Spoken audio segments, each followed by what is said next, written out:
City Commission's regular meeting. Today is Monday, March the 13th, 2023, 5:30 p.m. The first items on our agenda is to be led in prayer by Commissioner Holland, and then we're going to be led with the Pledge of Allegiance by a special friend of ours, Beckett Murray, a 5-year-old preschool student who is a mentor of mine. He's teaching me how to be a calm public servant. So, Commissioner Holland, if you would. Okay, let us pray. Lord, we just humbly come before you and ask that you guide and guard and direct our hearts with the decisions we make today, that they'll be in the best interests of every citizen in Danville. Be with our military service men and women as they protect our freedoms and liberties, both here and overseas. Grant them safety and strength. Bring them home safely to us. We ask that you intervene today in the hearts and minds of our leaders, both here and abroad, to bring about peace and justice. In your name, amen. Amen. Thank you, ma'am. Mr. Beckett, come up.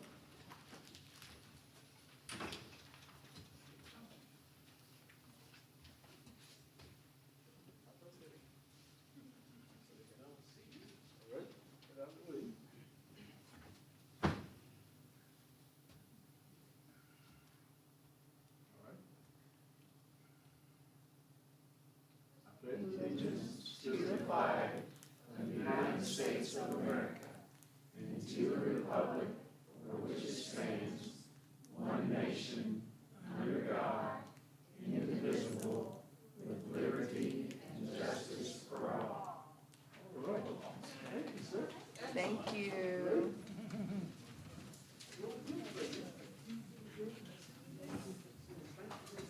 He is so precious. Oh, my goodness.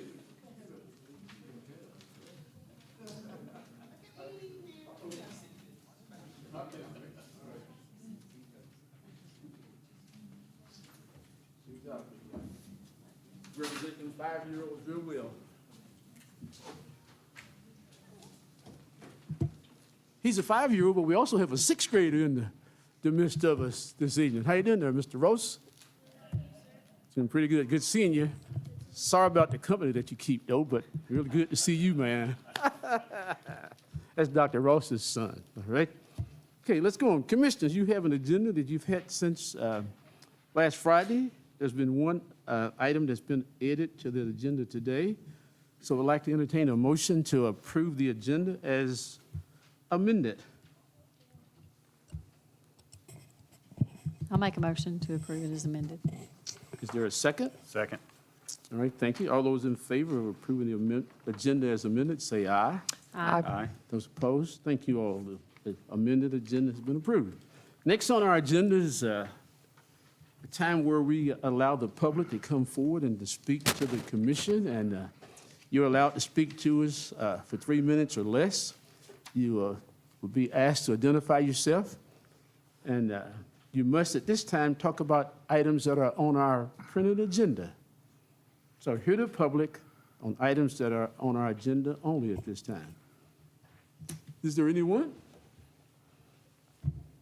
Well, okay. Oh, I thought he was going to say, yeah, okay. Well, let's move along then, okay?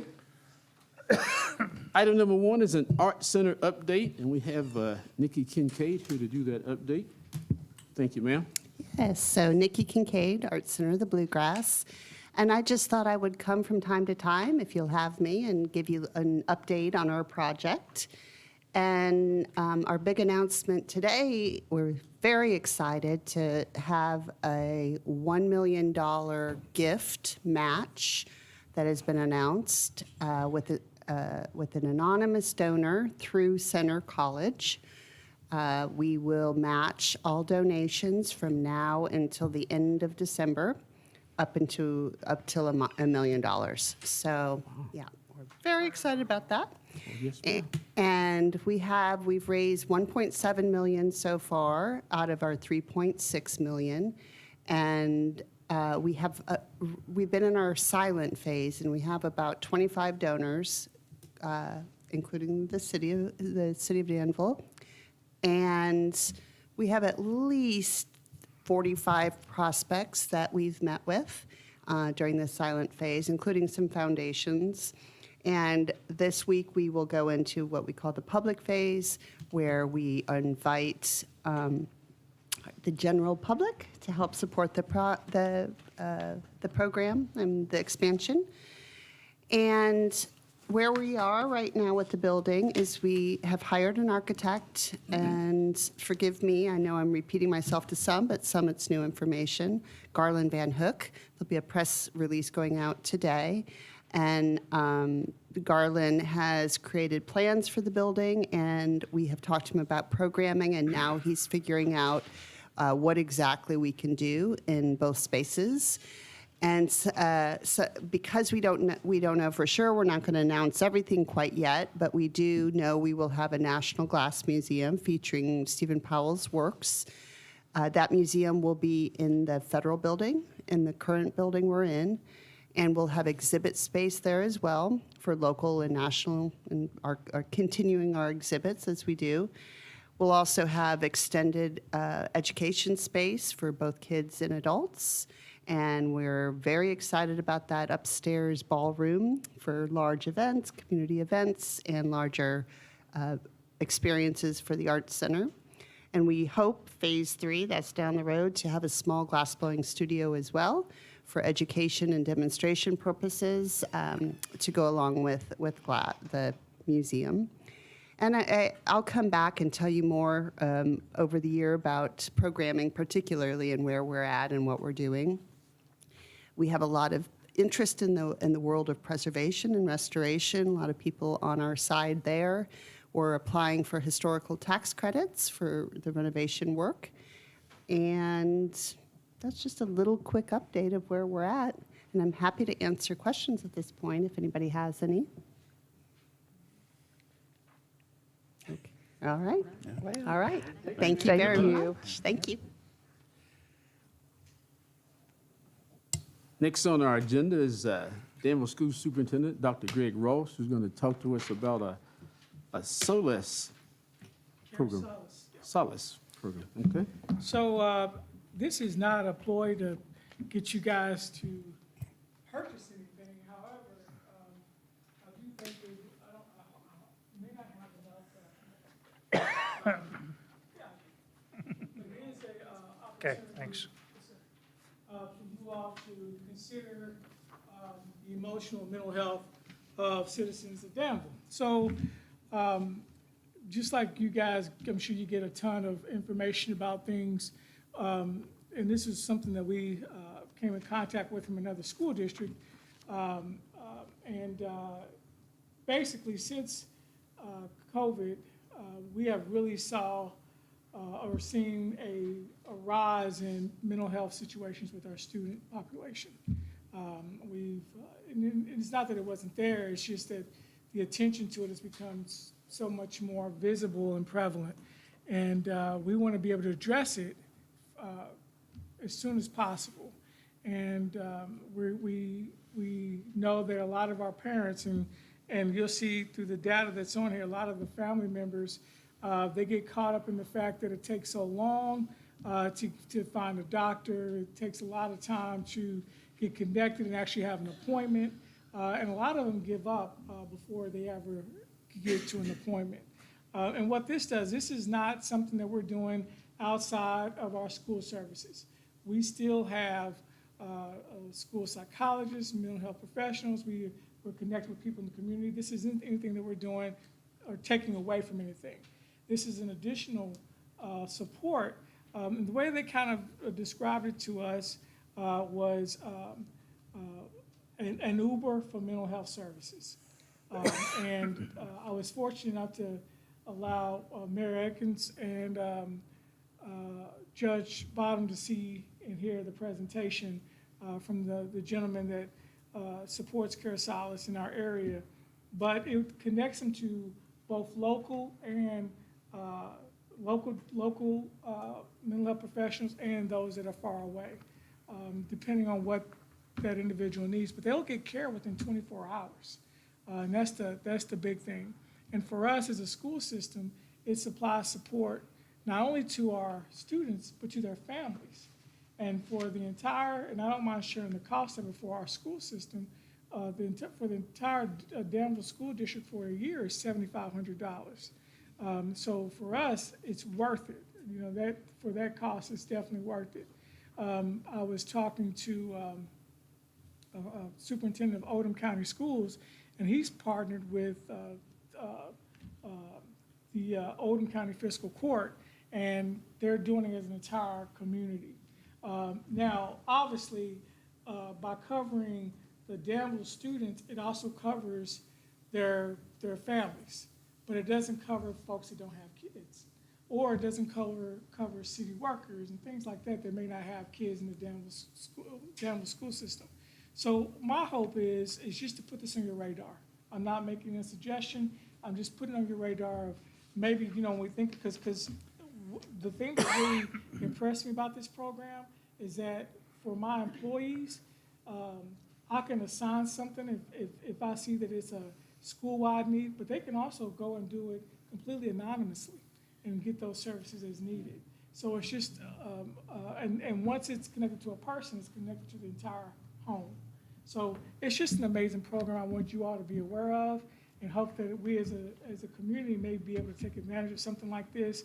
When we do it as an entire area, it can get somewhat expensive, but maybe if we did it for city workers, maybe it wouldn't be as expensive, and the fiscal court did it for county workers, all those types of things, and we would be able to really service the majority of the Danville County community. So that's all I have for you. You have any questions, I'll do my best to answer. I have one. You said it's $7,500. For the district, Right, okay, per year. yes, sir. Okay, because I was thinking 75,000, you said 7,500. Okay, all right. 7,500. Well, Yeah. so if the commission and the city employees came into this plan, it'd be a little additional cost, as well as additional cost for the county and their employees, right? Right. Okay, When they do it as an entire county, it gets expensive. sure. But when you do it in agencies, it's not as bad. Wow. Yes, sir. Well, let me do this. Let me direct our city manager and our human resources department to have a conversation with you and take a look at it. We do some type of services like this already, but this might be something worth looking into if it's, especially because you said it entails the students and their families, and I assume if I'm a staff member, it entails my staff member's family as well, so that would be pretty powerful. And it also does data correlation. So like they were able to, in 1 month, that's not correct. In 9 weeks, Oldham County Schools was able to track all the calls that were made from this agency. Now, it doesn't put names on it. Sure.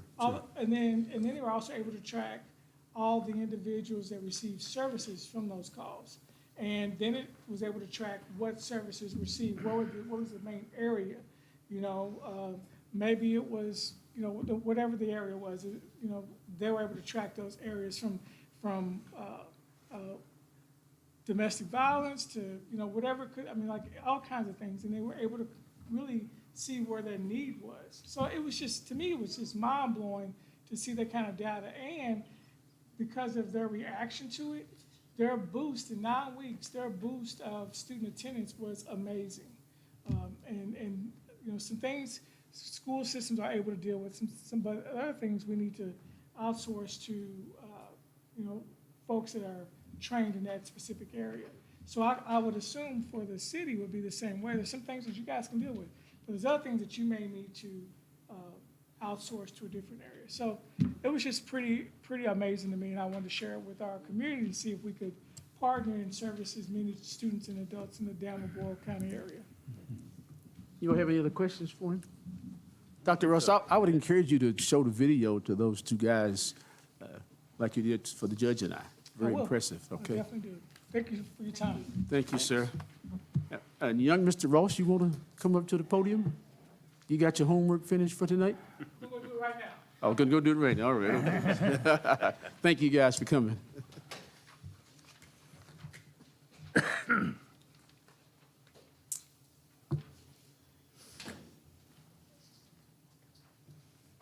The next item on our agendas, we have several appointments to be made tonight. The first one is a CVB appointment. I'd like to entertain a motion to accept the appointment of Jennifer Broadwater as a city-county joint appointment to the CVB. Term expires March the 1st, 2026. Is there a motion to accept this joint appointment? I'll make that motion. Is there a second? Second. Any other questions or comments? If not, all those in favor, say aye. Aye. Those opposed, thank you. Parks and Recreation Committee appointments, there are two of them tonight for us to consider. Chair would entertain a motion to accept both of those, or one of those, or none of those. So what's your pleasure on the Parks and Rec Committee appointments? I'll move to approve the appointment of Sarah Berry and Ernest Dunn to the Parks and Rec Committee. And their terms will be set to expire March the 31st, 2027. Is there a second? Second. Any other questions or comments? Nice to have those two young people willing to serve for us. Yeah, they're pretty active folks, too. Yes. It'll be a good compliment to the committee. And then the next one is appointment to the Housing Authority. Oh, Oh, got to vote for that, I'm sorry. All those in favor? aye. Aye. Those opposed? Thank you for straightening me up. Motion carries. Housing Authority appointment. Appoint Terry Carter to the Housing Authority Board. Her term will expire March the 1st, 2027. Is there a motion? So moved. A second? Second. Any other questions or comments? All those in favor say aye. Aye. Aye. Thank you. I want to announce at this time, just for public FYI, that when we have these vacancies on our committees and our boards, we are seeking volunteers from the community to fill out a form and to apply. And I want to say thanks to my fellow commissioners, because you all have been doing a great job of sending names and applications to us to consider. We're not doing them individually as a mayor anymore. We're doing them as a commission, and I really appreciate your input, as well as I want to say thanks to Ashley Rader, our city clerk, for keeping us up to date on our vacancies.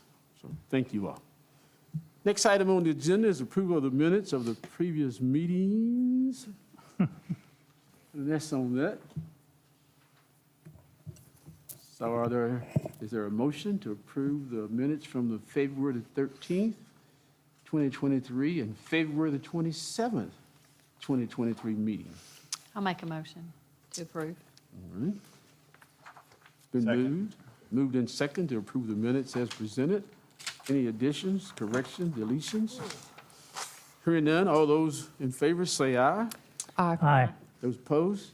Thank you. Our minutes have been approved. And I was reading through the minutes. I caught wind of the calendars that were included for our upcoming budget meetings. It was kind of intimidating, but it was nice to have it in advance, okay? So thanks staff for doing just that. Next item on the agenda is is Resolution 2023-03-1301, Health Benefits Proposal. Mr. Randy Board. All right, I've been thank you. told to put the clock on for Mr. Board and Mr. Funkhauser. I've already been told 5 minutes or less, so. And I won't tell you all the folks who told me to put the clock on you, but it was Okay. quite a few of them, so let's go, got it. guys. Well, I'll try to make it fast and We exciting as I appreciate can. you. Thank you, Mayor.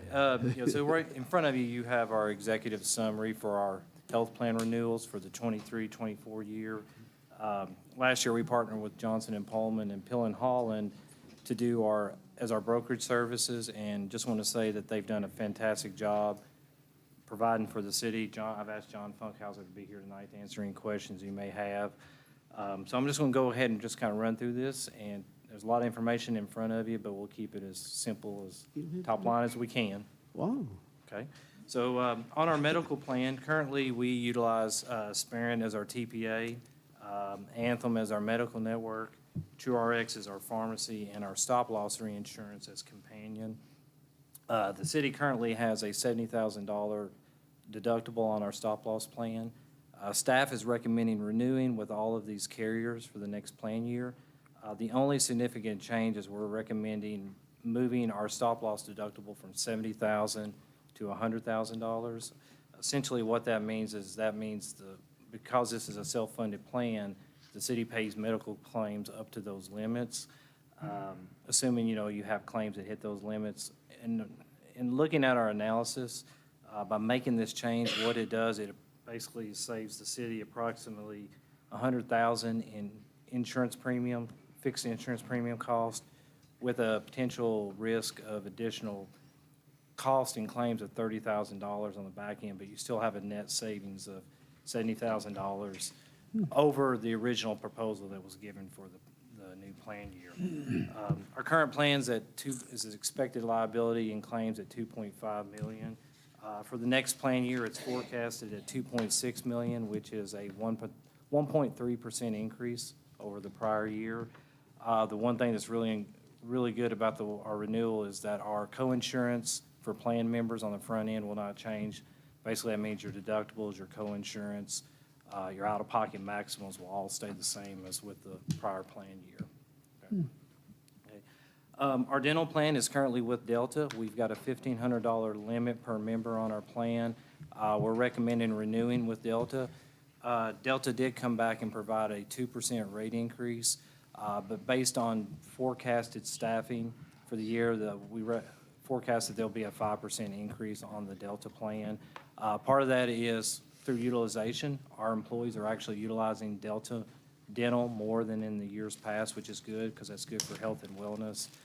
So that is a positive that we've seen an increase in dental utilization by our plan members. Okay. Vision plan is administered through VSP, through Delta Dental. That plan is staying the same. There's no changes in costs there, so we're recommending renewal with them. Our basic life insurance, we have that through Hartford Life. That plan rates are staying the same, so there's no change in costs there. City employees still get 1.5 times their salary.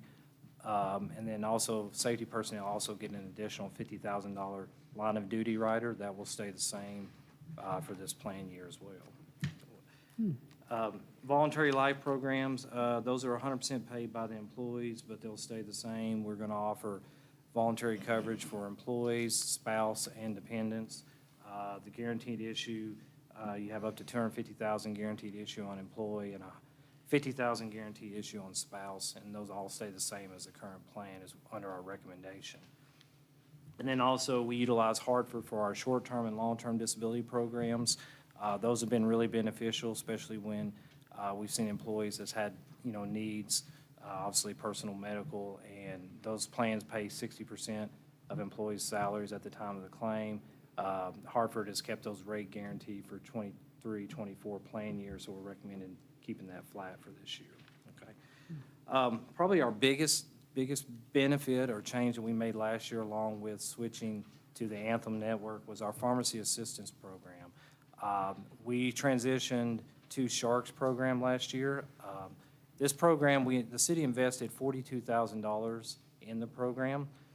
The way this program works is basically if you have a high-cost medication, which is the threshold is $350, that includes maintenance or specialty medications, that the city gets a discount on their pharmacy cost, and an employee pays a $0 copay, which can be significant savings to a family member. What's nice about this plan, and this is one of the things that's helped us get a really good renewal, is that year-to-date, and these numbers are through January, so these numbers could be higher by year's end, is that the plan has saved us $251,000 in pharmacy costs through January, which is basically a 486% return on your investment, what we've invested in it. Now, the renewal plan, Sharks fee is going up $4,000 to $46,000 under the proposal, but we anticipate we'll have $300,000 in pharmacy savings, which is still a significant return on our investment. And that really, our pharmacy plan makes up about 25% of our total medical. So this program has really worked well. we've got 100% member participation, which has been key. And the reason for that, the key is continuing education to our members on the plan through things like open enrollment periods each year too, okay? And so when you look at our plan, the current year plan, total plan cost, that includes all medical, all ancillary plans, is 2.953 million. The renewal is at 2.972 million.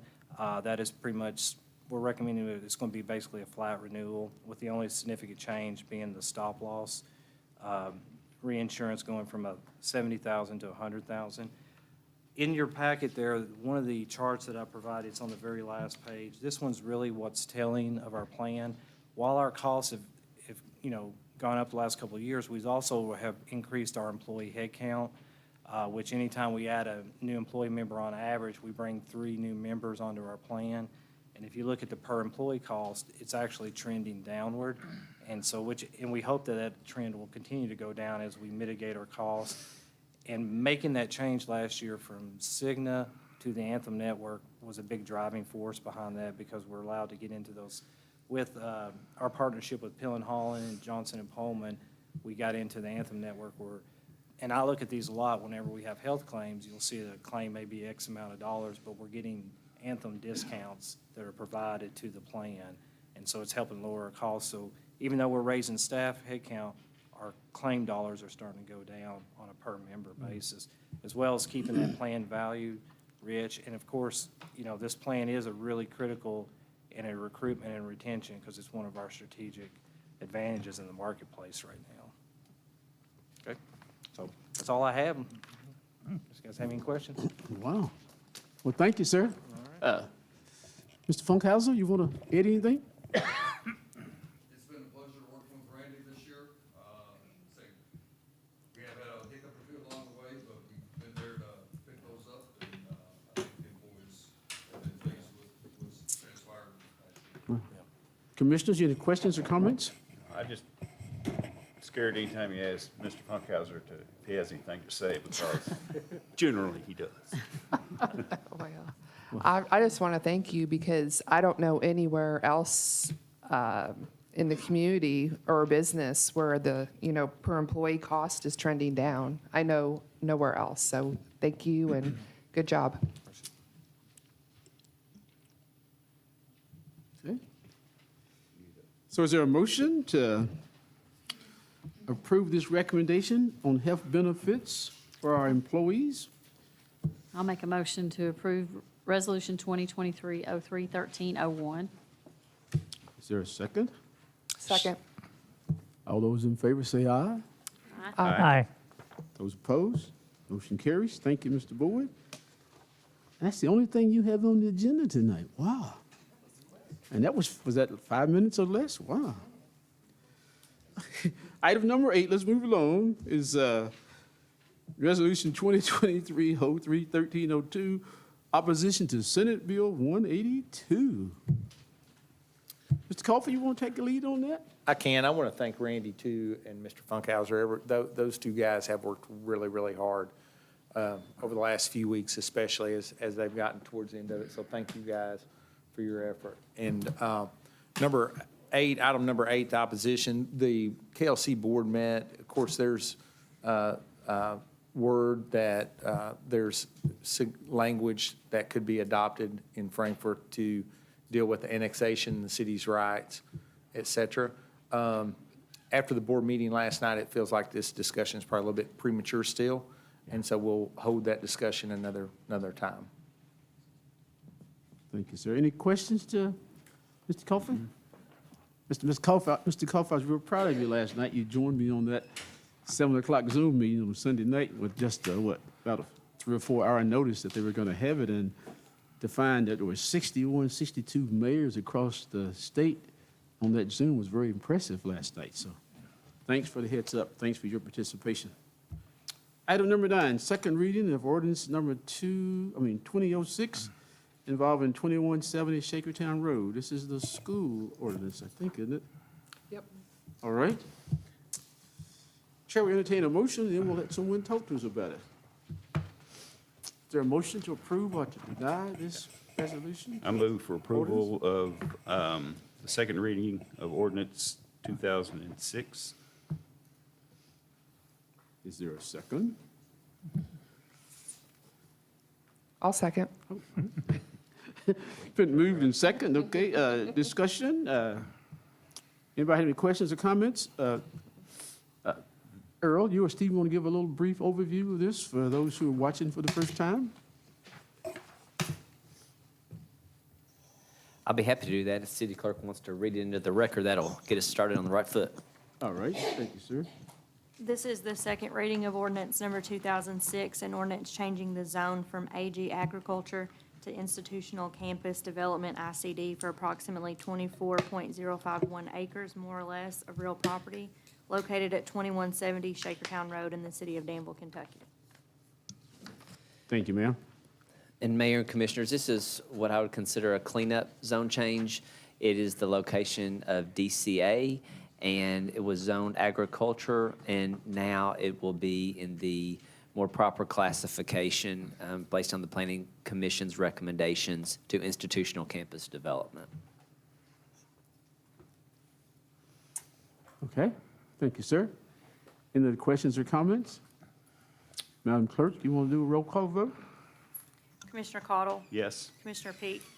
Mayor Atkins? Yes, ma'am. Commissioner Holland? Yes. Commissioner Saris? Yes. Thank you all. Item number 10 is city manager report. And you heard what they asked me to tell Randy? Yes, sir. We won't take long. We appreciate the opportunity to give a report. We'll remind the public of some important dates. March 17th is the Regional Opportunity Summit. The public is invited from 9 to 11:30. We'll have a speaker of the author, 13 Ways to Kill Your Community, which we think will provide some insight for those interested people in our community success. March 20th will be a Parks Planning Budget meeting for you guys. March 23rd will be the follow-up meeting with KLC that we had the first meeting last week, which we felt was fairly productive. We certainly enjoyed the angle. It was a little bit different line of questions. March 27th is the next regular commission meeting, and then March 31st would be the next budget meeting, where we get into some numbers.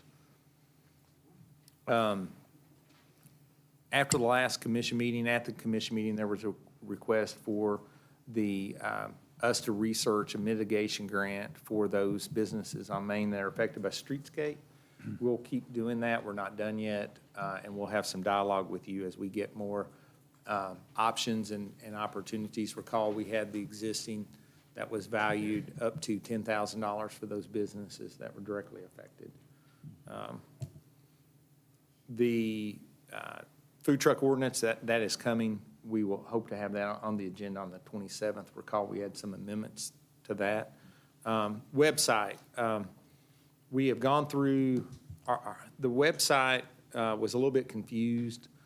The downtown master plan was on the website. It was not named downtown master plan. It's titled Reimagining Downtown Danville. So it made it hard to find. We've tried to correct that, and it was actually on the engineering page directly linked instead of in the downtown master plan section. So we've added it there, so now it's linked twice. But to explain how the website works, one of the things that it does, when you go to the search bar, it actually searches the internet. It doesn't just search our website, which is why sometimes you'll find things linked over to the advocate whenever it's something that's happened at a meeting, and it's also on our website. So that's a little bit confusing, but we'll give staff credit. Melanie has worked really hard in trying to start the process of cleaning the website up. The ordinances should be current now. The minutes and agendas are on there. Those things should have been updated. She's gone through the process of reorganizing some of the information. She started with the agendas and the boards and that section of the website. It will become a part of the bigger question, which happened last week at the budget meeting, the landing page. We'll continue to investigate that. I know she's working through the proposal that we'd received, And so I just wanted to make sure the commission knew that we did hear you. We have done work on it. Melanie's taken the lead on that. And if you go to the website now, will be a little cleaner. We felt like it was a little too busy anyway. She'll get into the departments next week and over the next month, and as time passes, it will hopefully improve more. There is a job fair on March 24th. The city it is from 10 to 2 at the showroom. We are participating, but wanted to make sure that generally that was aware. You saw the brochure on it. Yes, sir. Yeah. That's all I have for now. Thank you, sir. Any questions, comments for our city manager? Thanks for the website. I mean, the minutes are out there in the ordinances, so thank you. Any other comments or concerns? Earl, the Center College students asked me about city government, and they asked about the mayor and the commission, form of government, and the one question they all wanted to know the answer to was, who does the city commission and the mayor have the right to hire and to fire? So I answered it properly, so if it gets back to you, you'll know he got that answer from me. Nothing personal. Yeah, I said, but nothing intended by that, but it was just a great question, though. I enjoyed talking at some of those classes too. Yeah. Yeah, from time to time. I would, I appreciate you sending out that list of where ARPA funds went. Yes. And so there's a little bit left in contingency fund. I think we'd all be kind of interested what your plans might be for that. We don't have a recommendation yet. That will align itself probably as we see the mitigation conversation continue. Hopefully, we can produce something by the next commission meeting. Good deal. Anything else for Mr. Coffey? Okay, well, next on our agenda is our second opportunity to hear the public. And at this stage of the agenda, the public can approach the commission, take 3 minutes or less, and talk about issues that are not on our agenda tonight. Is there anyone desiring? Yes, ma'am. Yes, ma'am. Ms. Kagan Moore, I'm sorry. Hello, I'm Lori Kagan Moore from the Dollhouse Museum, and I have a couple of requests of the city, both related to signage. The first is that I'd just like to hear a general update on the signage plan. I believe the signage plan was approved by the commission in 2018 and has been funded between $50,000 and $100,000 each year since then, but there have never been any signs. So I'm interested in kind of an update there. The second thing is that I would like to ask for some help with the city with some temporary signage for the Dollhouse Museum.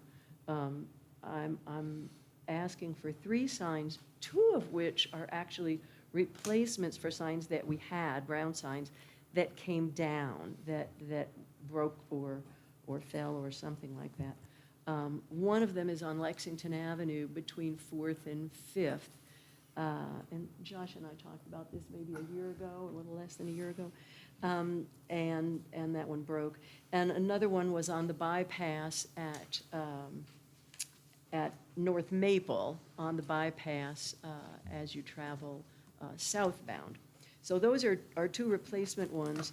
And I would like to ask for a third, a temporary sign that, a brown sign, to face northbound on the bypass, kind of on the other side from the one that has come down.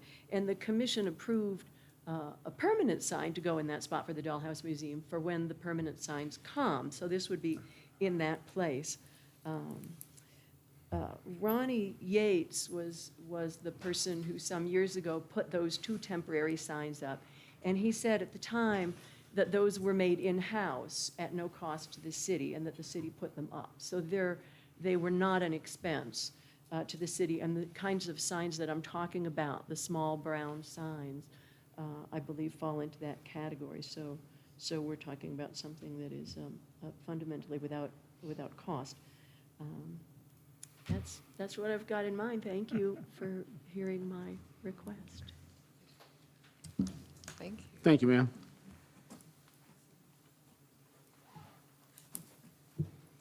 How can we get updates? Like the next meeting? We can do that, but in a situation like this, I think with the wayfinding, Josh, do you want to just go ahead and talk about it for a second? Because it's a little bit misunderstood.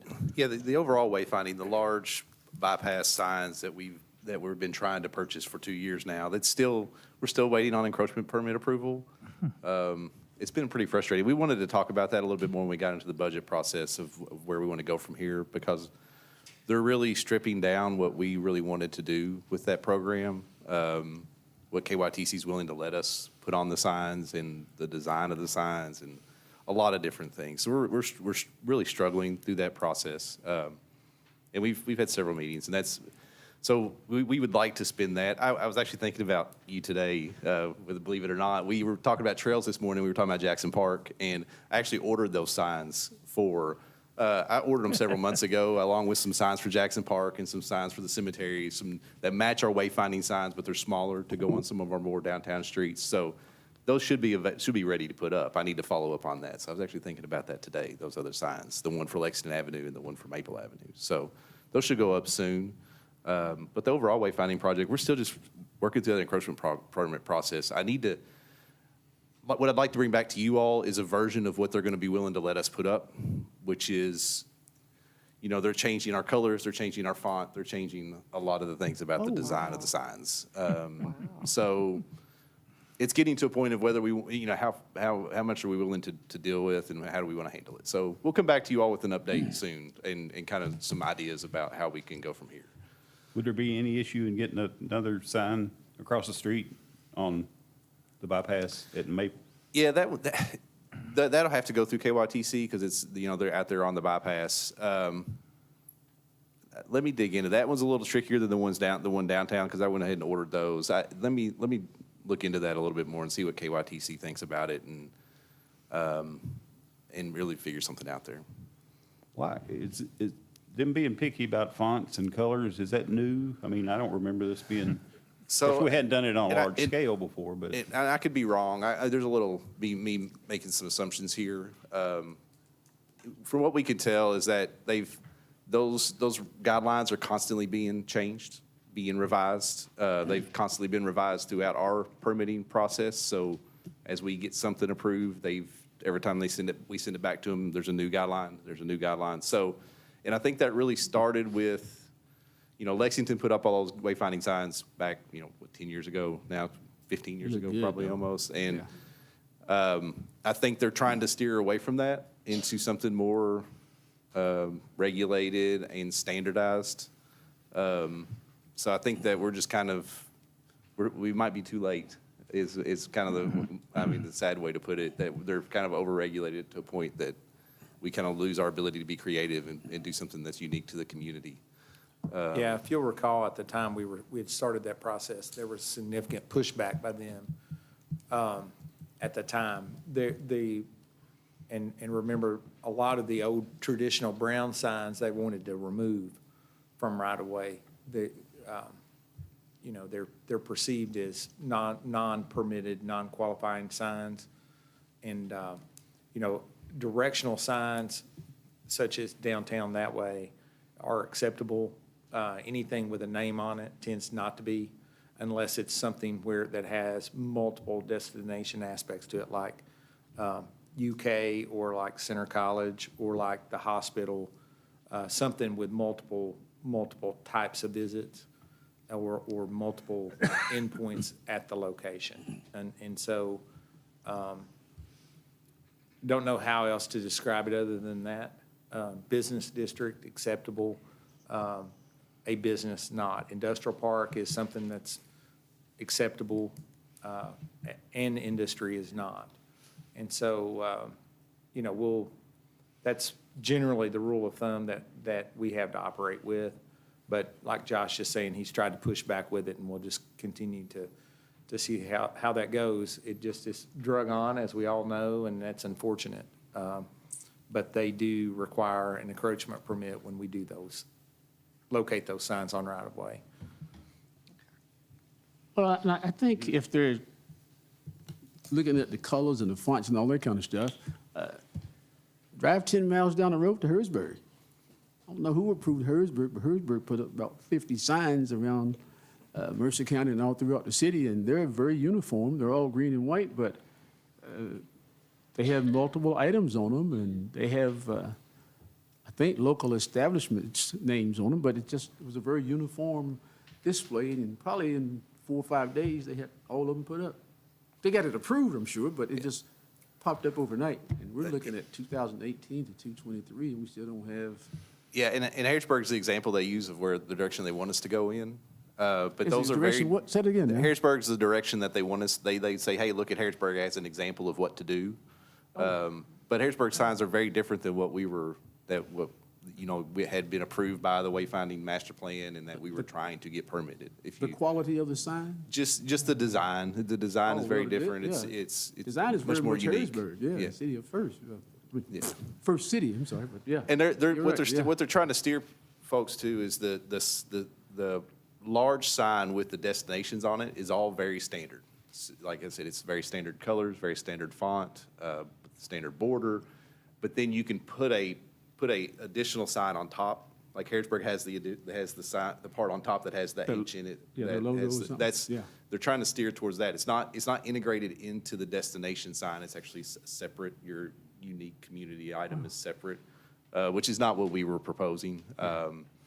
So I think if we're going to move forward with this, we're probably going to have to we have to redesign the signs, is what it amounts to. And we'll have to, we wanted to come back to you all with, we've already done that twice. And that took time itself. So yeah, it's pretty frustrating. We've had some pretty frustrating phone calls with them and trying to get it approved.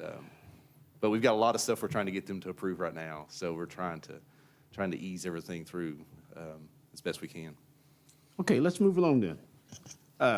Hear the public. Is there anyone else? Ms. Brown?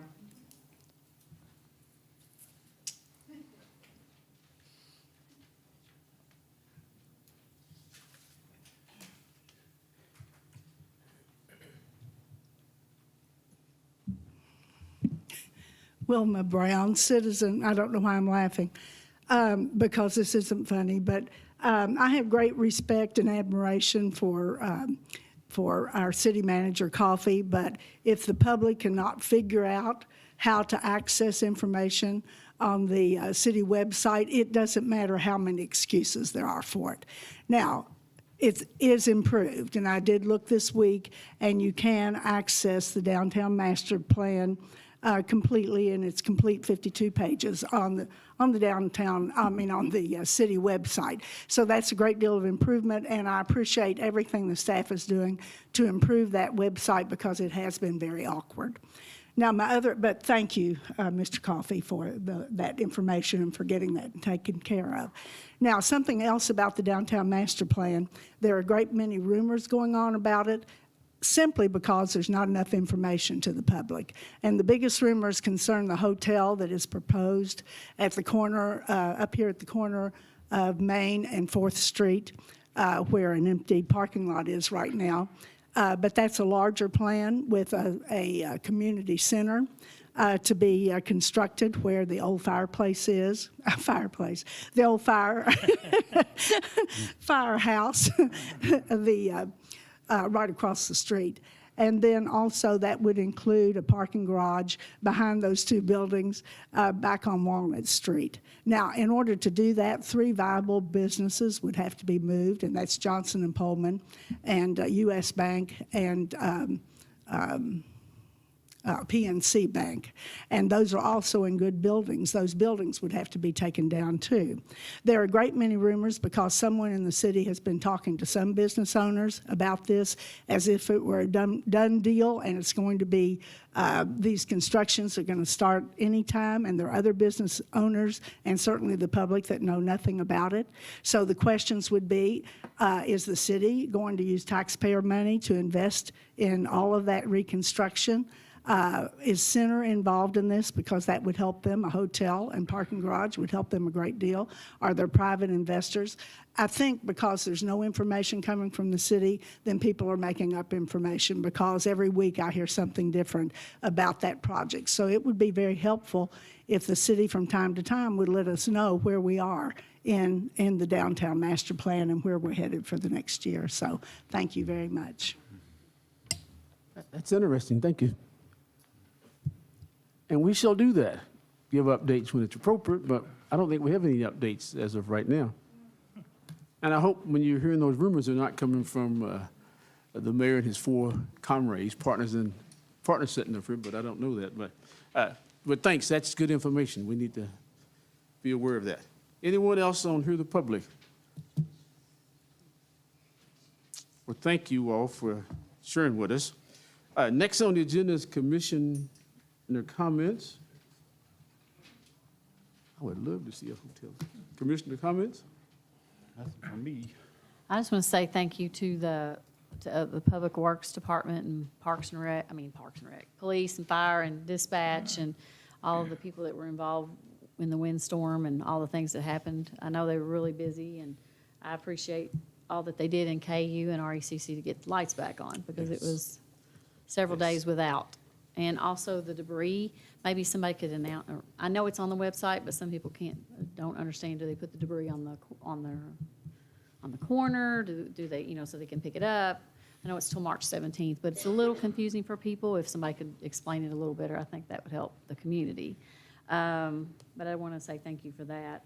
And also congratulations to the Will County Ladies Archery team that won region yesterday, that's going to state this upcoming weekend. Congratulations. And your daughter's won, right? And your daughter's going. Congratulations. Let's pause right here. Someone on staff, just for the record, announce about our debris guidelines. It's been in the papers, on the website, it's on the Facebook page. So yes, Public Works will be picking up storm debris through this week. We're doing it by request only. So you can go on our website, there's a list of 3 ways that you can reach out to us. Go on our service request system online, which is the best way if anybody, it's our preferred way, because it puts it right into our work order system. Or you can call Public Works at 238-1230, or you can email Public Works. Joyce Collins is our executive assistant out there. Her email is on the website that you can click on and email. So those are the 3 ways. If you want us to pick it up, you'll need to put it out by the road, as close to the road as you can. Don't block the road, don't block bike lanes, don't block sidewalks, those kind of things. Try to keep those areas clear. Don't bag it. Don't mulch it beforehand. Just pull it out to the road. We will take care of it. We'll have equipment. It can be pretty big. If you can get it to the road, we can get it out of there. And we'll be doing that through the end of the week. We've gotten quite a few requests, but I don't think we're overwhelmed. So if anybody else still needs to bring still has some storm debris they need picked up, let us know. Please don't, and I'm going off book a little bit here, please don't just trim your shrubs and throw the debris out there. We've had a little bit of that already. So please make it storm debris so we can get to everybody that needs our service this week. So. Thank you, sir. That was important to get that in. Thank you. Yeah, everybody that hadn't been doing that's going to be going. Other commissioner comments? We move right along. I all want to echo what Commissioner Peakus said about staff, but other commissioner comments. There's 3 different groups I like to attend when I can, and one of them, Kendall's here. The CVB is doing a great job. Thank you, Kendall, and had a nice weekend in Cincinnati. I talked to him today. Getting a lot of excitement about Danville from people that didn't know we existed. And he's been very successful in getting grant money. And I know he gives these reports, but I just wanted to back him up on that. Same with Parks and Rec. Evan will come and give us reports about things that are going on. Pickleball community is really growing. We hope to address that. We've been in close contact with Josh about building, or actually resurfacing, some pickleball courts. And the Trails Alliance kind of falls under Parks and Rec too.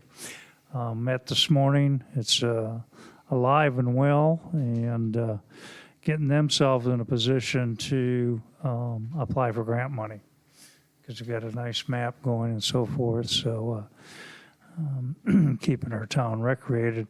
The other one is I go to Boyle County Physical Court, and our friends across the street there, they're taking care of the business they should take care of, and they kind of boo-birded the Arts Center, but not 100%. They just want to look at their money, and I want to make sure people know that. Thank you, sir. Anyone else? Did anybody mention the regional job fair? Yes. Okay, Mr. Coffey did, okay. Do it again, Well, though. that's covered at the showroom, Friday, March 24th, and there's food, 10 to 2, so. And then just want to thank Harold Nally and team for setting that up. There's a lot of folks, a lot of businesses out there signed up. Including the city. Good, okay. Anyone else? Okay, item number 11, payment of bills. Chair will entertain a motion to pay the bill list in the amount of $1,617,478.70. I'll make a motion to approve the bills as presented. Is there a second? Second, Any questions, any comments, any additions or deletions? Hearing none? is there enough room on the line for the check?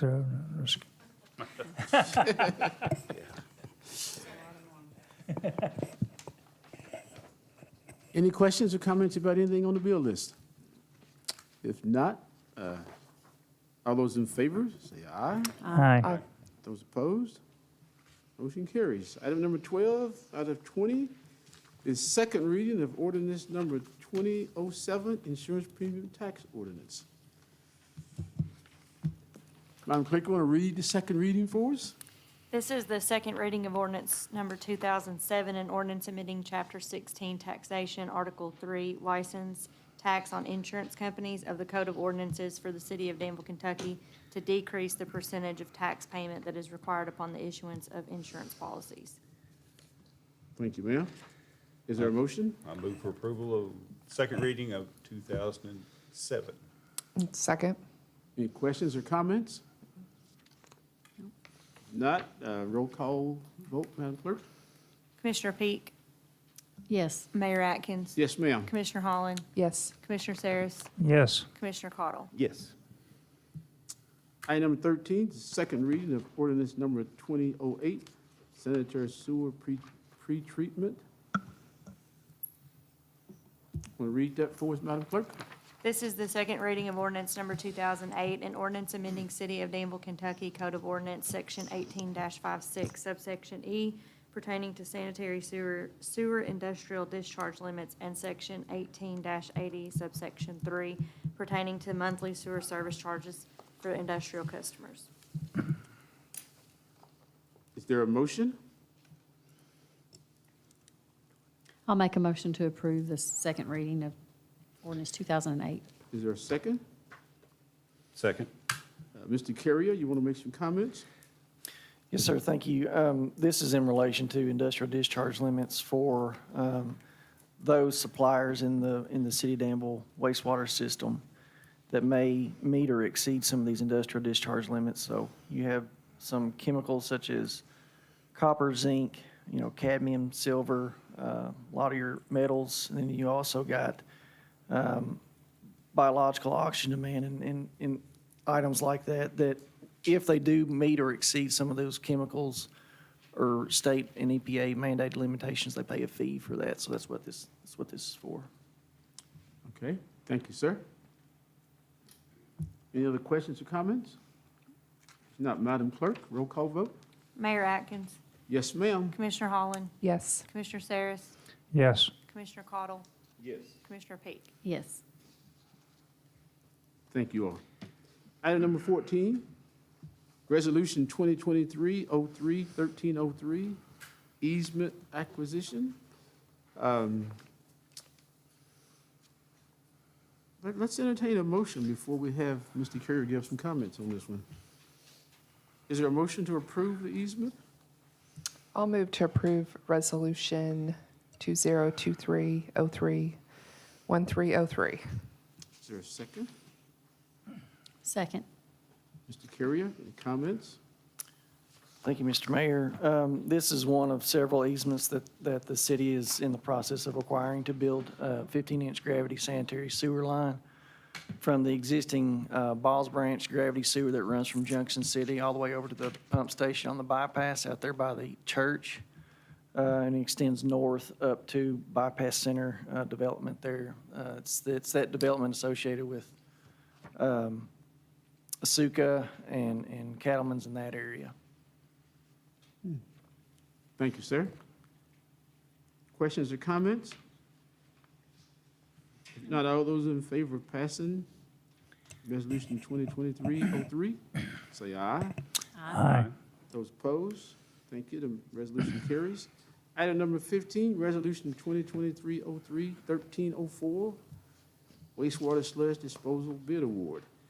Chair will entertain a motion at this time. I move to accept Resolution 2023-03, 1304. Is there a second? Second. Mr. Carrier, any comments on this one? Yes, sir, Mr. Mayor. This is for sludge deposition in a Tri-K landfill. The city's going through the process of removing sludge from the big lagoon at the wastewater plant, and in that process, that sludge is pressed and dewatered, and you have to pay service fees to have that taken to the landfill. That's what this is for. Thank you, sir. Any questions or comments about? Be glad to get that sludge out of here. Other questions or comments? If not, all those in favor say aye. Aye. Aye. Those opposed? Resolution passes. Thank you. Item number 16, 17, and 18. Josh Morgan, you're up. Thank you all. Item Let's 6. do a motion before we discuss them. This is 2023-03-1305, Public Works Garage Change Order Number 1. Is there a motion?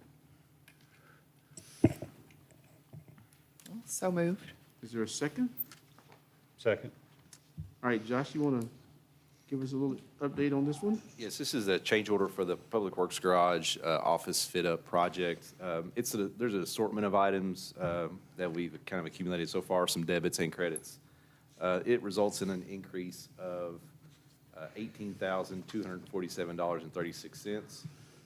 The main item that is included in that increase is repairs to the roof. We kind of knew there were some leaks in the area above where we were putting the offices in, but we were able to identify them through the initial construction process, and then this contractor's willing to do the repairs that were needed. So that's, of that 17,706 are those roofing repairs. So we were recommending approval of change order number 1. Thank you, sir. Any other questions or comments? Is this, I mean, on the summary page, I mean, I'm just asking, it says change order 1, 2, and 3. Is it? Well, I tried to get them to get us a better summary because that was a little misleading. That's how they had labeled things. I told them to lump all that into one change order for us to look at because this project was bid out with a $25,000 contingency. So they just added $25,000 to their bid, and some of those numbers you see on the right. It kind of shows how the $25,000 gets used up, and then when it gets to zero, that's the increase, and then we have an increase up to $18,247. So this change order includes all of those items. There's 8 different proposal requests that are included, and it includes all those items, and that just kind of totals up what the amount is there on that front page. I apologize for that. No, so it's just the first change. Oh, it just- I asked them for a cleaner one, and they never sent it to me, so this Okay. is what we had to go with. Other questions or comments? If not, the chair will call for the question. All those in favor of Resolution 05, say aye. Aye. Those opposed? Thank you. The motion carries. Item 17, Resolution 06, mowing contract bid award. Josh, well, let's do a motion again. All those in favor of make a I motion move to that we approve this approve resolution. Resolution 2023-03-1306. Thank you, sir. Is there a second? Second. All right, Josh, you want to Yes, we rebid the mowing contract after we added the wastewater properties of the plant in the two lagoons. We received two bids on February 28th. If you have the bid tab in your packet, that shows the low bid was from MD Landscaping in the amount of $297,000. We had another bid from Cutting Edge for $347,355. On that bid tab, you see a breakdown. There's three different numbers there. We broke it out a little bit differently this time. The mowing job number one are parks. Number two are kind of general city facilities like City Hall. And then number three are utility properties. So that kind of gives you a breakdown of how those are divided up. But the total of $297,000, we would recommend award to MD Landscaping. We've checked on their references. This will be a big change for us. Cutting Edge has had our mowing contract for about 15 years. So this will be the first time we've awarded it to anybody else in a long time. We usually just get one bid from them. So we're with the $50,000 difference in the bids, we feel like it's right to recommend going with the low bid, seeing if they can do the job and give them a chance. So. Thank you, sir. All those in favor of passing Resolution 06? Can I ask a Say aye. question real quick? Yes, sir, I'm sorry. Yeah. We've had some additions, right, since last year? Yes. Of mowing? Yeah. Yes. So that's kind of for the public's ear that if the cost seems like it's a little higher, there's more stuff being mowed. Yeah, it's actually, it hasn't, I would say comparatively to where it was 2 years ago and with the property we've added, we're pretty happy with this price, actually. Yeah. So. Thank you, Mayor. Other questions or comments? Don't want to leave that part out. Okay. So all those in favor of Resolution 06, say aye. Aye. Aye. Those opposed, motion carries. Thank you. Resolution 2023-07, Jenny Rogers Phase 1 Bid Award. Chair would like to entertain a motion to approve Resolution 07. I'll move to approve Resolution 2023-03-1307. Is there a second? Second. Okay, Josh, you want to give us a little brief overview of this? Yes, Bid award? the city bid on February 28th, we opened bids for the Phase 1 of the Jenny Rogers improvements. This phase included, interior renovations to the east wing of the school, which is where the child care center will go. It also included site improvements to where their playground area will be and site improvements to where their parking lot will be, kind of on the eastern end of the building off of Main Street. And then also included in that is renovation of the bathrooms that are on the other wing, so the bathrooms near the cafeteria. So it fully renovates the two large bathrooms in the building, this project will, along with the improvements for the child care area. We only received one bid from Pace Contracting in the amount of $2,687,251. It's slightly over budget. We really went through, analyzed their bid. There's a chance for I think there's some chance for some savings there. With us just getting one bid, we can kind of dig into it with them and negotiate it after we award it to them and see if there's some numbers we can bring down to get it closer to, the estimate was more around 2.4 million. But it's still within that 10% range that makes you feel comfortable. And especially with the timeline that we were trying to achieve, the schools they don't have a hard date that they would like to be in the building, but the sooner the better for them. So we're trying to do something we can get them in the building at least this fall. If we rebid it and we lose another month, we're probably getting up into the holidays, and then you're into January, really for a start date for them. So reviewing all this with our design team and looking at the bids, and we're going to recommend award to Pace Contracting. Pace Contracting is our contractor on the streetscape project. Streetscape project seems like it's taking time, but they're actually doing a really good job, and they're actually very thorough. Our design team was pleasantly surprised with the kind of questions they are asking during the bid process. We're happy with the questions. That's a good sign. If they're asking good questions during the bid process, that means they're ready to do the work. So we would like to recommend award to Pace Contracting in the amount of $2,687,251. How much over budget was that? It's about, I think the last I saw was 2,420,000 was the estimate, so about 267,000. So like I said, right at 10%.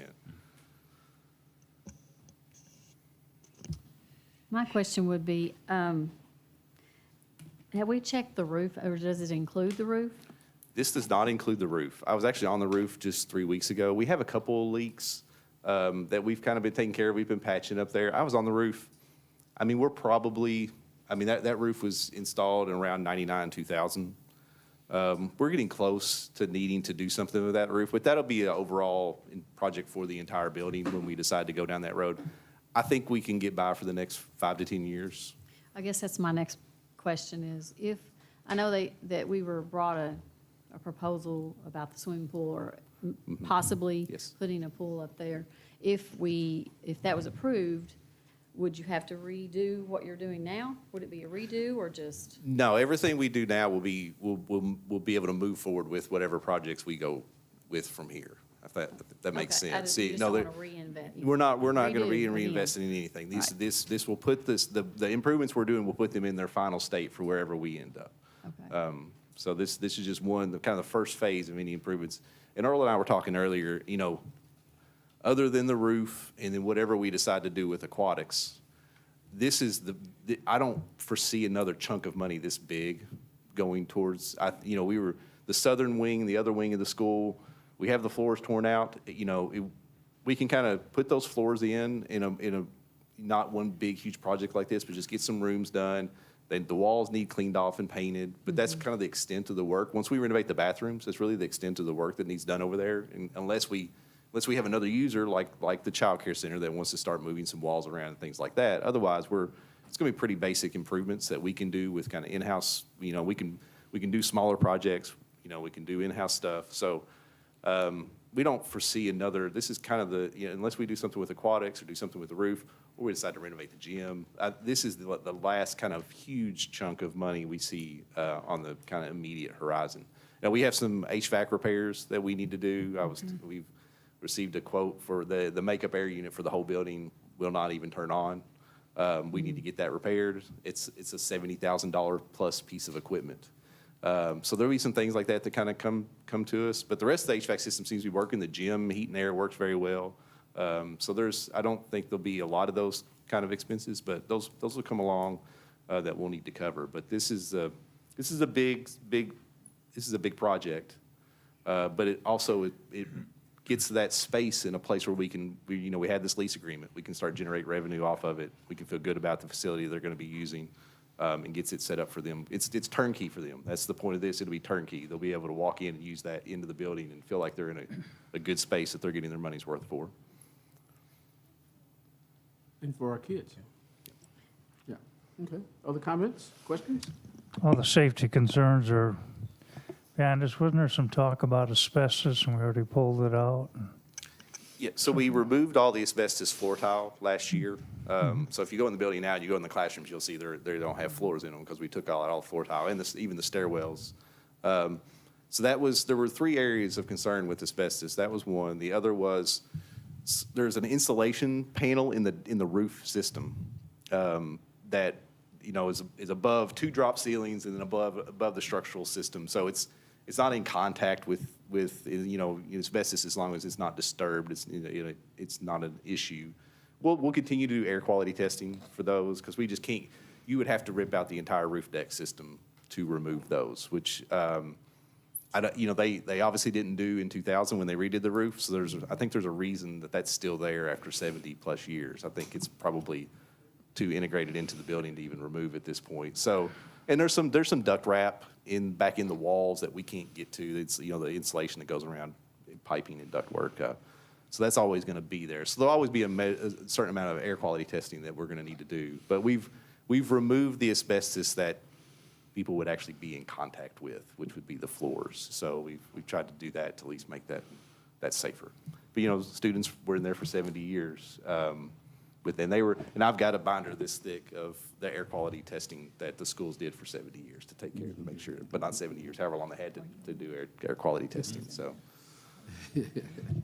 And when we bought Jenny Rogers, we knew it would be at least $2 million. Yeah, there was a certain amount of, we knew that there would be.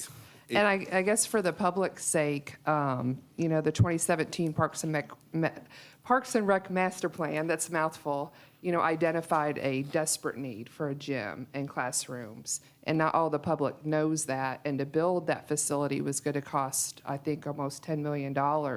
So this was just a really gem of a deal and in a great place. So some people in the public didn't understand that, but this is a huge cost saver and it's just in the ideal location. So just to reiterate that, so thank you. Any other comments or questions? All those things were very informative, and that was good. All right, so let's call for the question then. All those in favor of Resolution 07, Jenny Rogers Phase 1 bid, say aye. Aye. Those opposed, motion carries. Thank you. Item number 19, Chief Gray. Chief, oh, he's over there, isn't he? How doing, Chief? He's sitting right there. Mayor and Commissioners, you have a resolution there that deals with more of our taser surplus. We have 2 counties surrounding us pretty much that have asked for those surplus tasers. We have 5 from Adair County, and they have a donation for that. And then also we have a request from Lincoln County for 7. They are not compatible with our new taser systems, but those agencies have not upgraded at this point. And so we recommend that we donate those tasers to those 2 agencies. Thank you, sir. Is there a motion? I move that we approve Resolution 2023-03-1308. Second. Second, thank you, ma'am.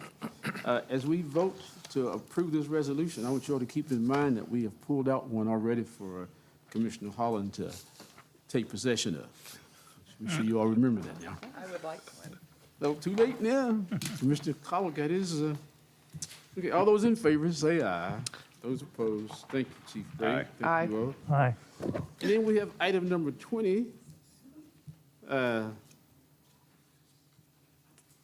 I guess it's for the Danville Fire Department to surplus some items. A item, right? Yes, sir, I'll handle that if I may. Okay. The fire department has the 2002 F-250 that was scheduled to be disposed of. The Boyle County Sheriff's Office has requested that we transfer that truck to them. They don't need it necessarily as a road truck. They would use it just strictly to move around some gear and pull their trailer when needed to their traffic locations, their traffic trailer. So certainly staff got behind it and is recommending that for you to do that and is asking that be done, if that's okay with you all. Okay. Is there a motion to surplus the fire truck to the Sheriff's Department? Is there a second? Second. Are there any questions or comments? So we're doing this as a favor to them, and this was initiated by engineering or the police department. I guess Doug Simpson is listed here. Correct. From the sheriff's office to the fire department. Yeah. Yeah. I think this is great because I mentioned before, I try to sit in physical court and I keep my lips zipped because I shouldn't speak up unless asked to. And I knew they were looking for a truck and trying to figure out where to find the money. And I thought, I think we got one. So I'm glad it's coming through. And Mayor, if you would, we have a resolution prepared formally on this, and so if you would just reference it as Resolution 09, please, for approval. Okay. Thank you, sir. Need So- that stated? Need that motion stated with that number? I think that's sufficient now. I just wanted to note that it'd be Resolution 2023-03-1309. All right. All those in favor? Say aye. Aye. Those opposed? Resolution passes. Is there a need for an executive session tonight? Yes, sir, a short one for personnel. Well, good luck with that, right? I mean, the short part of it, right? Is there a motion to go into executive session? I'll make the motion to go into executive session to discuss personnel matters pursuant to KRS 618101F. I'll Die for second. lack of a- Oh, you second it? Sorry. I said die for lack of a second. All those in favor going into executive session, say aye. Aye. Aye. Those opposed? Thank you, guys. We're in the executive session. Thank you.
Second. All those in favor? Aye. All right, thank you. Those opposed, go home. We're back in regular session. I think the city manager has an item or two for us. Thank you, Mayor Commissioners. Staff is recommending the hiring of Justin Roby to the position of certified police officer. Awesome. So moved. Second. All those in favor, say aye. Aye. Those opposed, congratulations. Another item, next item? No, sir. Oh, okay. Move we adjourn. Second. All those in favor? Aye. Aye. All right, let's go.